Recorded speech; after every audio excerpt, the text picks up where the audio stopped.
Hello అందరికీ, first time మా channel చూస్తున్న వాళ్ళు సబ్స్క్రైబ్ చేసి సపోర్ట్ చేయండి.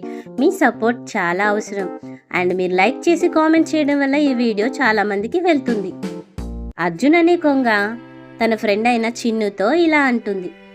చిన్ను, చూసావా, ఎప్పుడూ ఎండిపోని మన చెరువు ఈ సంవత్సరం ఎండలకి పూర్తిగా ఎండిపోయింది. ఒక్క చుక్క నీరు లేదు, మనకి ఆహారం లేదు. మనం మన మిత్రులతో కలిసి వలసపోదాం చిన్ను, నువ్వేమంటావు?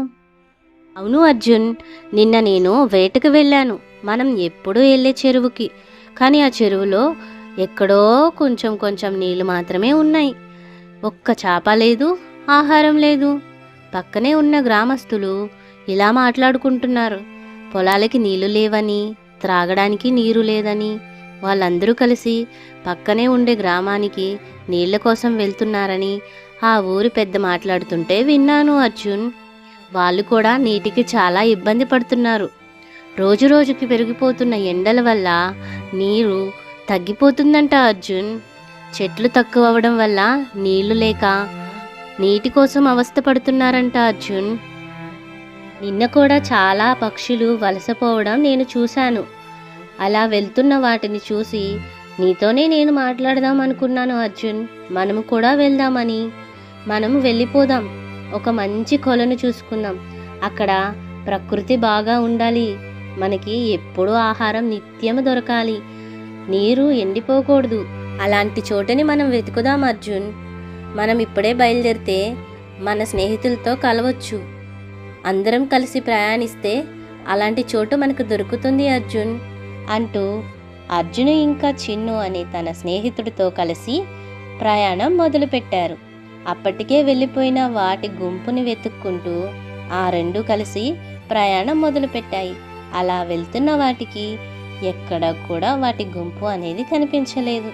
ఎందుకు అంటే అర్జున్ ఇంకా చిన్ను చాలా లేట్ అయిపోయారు. వాళ్ళు ఉన్న ప్రదేశంలో ఆహారం కోసం వెతకటం మొదలుపెట్టారు. కానీ ముందే ఉన్న పక్షులకి అంతా తెలుసు కాబట్టి ఏ సమయంలో ఆహారం దొరకకుండా పోతుందో ఆ సమయం అవి ప్రయాణం మొదలుపెట్టాయి. అలా ప్రయాణం మొదలుపెట్టిన వాటికి చాలా దూరం వెళ్ళినా కూడా ఎక్కడా వాటి గుంపు కనిపించలేదు. కొంచెం కూడా ఆహారం దొరకలేదు. ఒక మంచినీటి కొలను కూడా కనిపించలేదు.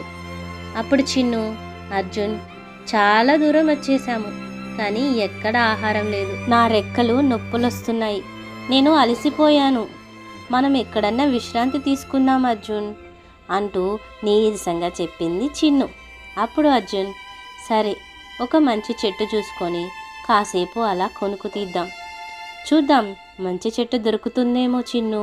అలా వెళ్తున్న వాటికి ఓ పెద్ద చెట్టు కనిపించింది. కాసేపు విశ్రాంతి తీసుకొని పక్కనే ఉన్న గడ్డిలో కొన్ని పురుగులు తినేసి మరలా ప్రయాణం మొదలుపెట్టాయి అర్జున్ ఇంకా చిన్ను. అప్పుడు చిన్ను, అర్జున్, నీకు గుర్తుందా, మనం చిన్నప్పుడు అలా చెరువు గట్టున మనకంటే చిన్న చేపల్ని పట్టుకొని చాలా సంతోషంగా తినేవాళ్ళం. నువ్వు, నేను, మన హేమ ఎంతో సంతోషంగా ఉండేవాళ్ళం కదా, నీకు గుర్తుందా అర్జున్ అంటూ చిన్ను చిన్ననాటి జ్ఞాపకాలన్నీ గుర్తు చేస్తుంది. అవును చిన్ను, నాకు గుర్తుంది. మనం ముగ్గురం చెట్లల్లో తిరుక్కుంటూ చిన్న చిన్న పురుగుల్ని ఏరుకుంటూ ఎంతో సంతోషంగా ఉండేవాళ్ళం కదా. హేమ ముందే వెళ్ళిపోవడం, మనమిద్దరమే మిగలడం చాలా బాధగా ఉంది.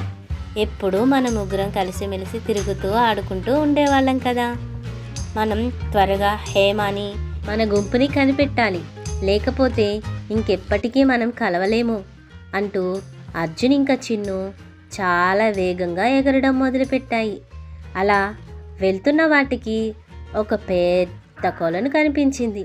అది ఎంత పెద్దది అంటే చాలా పెద్దది. దానిలో చేపలు పడుతున్న జాలర్ని చూశాయి. అంటే సమృద్ధి చేపలు ఉన్నట్టే. ఇంకా అక్కడ ఎగురుతున్న వాటి గుంపుని చూశాయి. వాటిని చూసిన ఆనందంలో అర్జున్ ఇంకా చిన్ను, హుర్రే, మనం సాధించాం, మనం కొలని కనిపెట్టేశాం, ఇక్కడే మనం ఇంకా ఎప్పటికీ ఉండిపోతాం, చూసావా ఎంత అందంగా ఉందో అంటూ అలా కొలనులోకి దిగి తన స్నేహితురాల్ని కలుసుకొని అలా చేపలు తింటూ సంతోషంగా ఉండిపోయాయి. ఎంతో కష్టపడితే కానీ ఆనందాన్ని వెతకలేము. కష్టాన్ని మనం పెట్టినప్పుడే ఫలితం వస్తుంది. స్టోరీ మీకు నచ్చిందా? మీకు ఎలాంటి స్టోరీలు అంటే నచ్చుతాయో మాకు కామెంట్ చేయండి.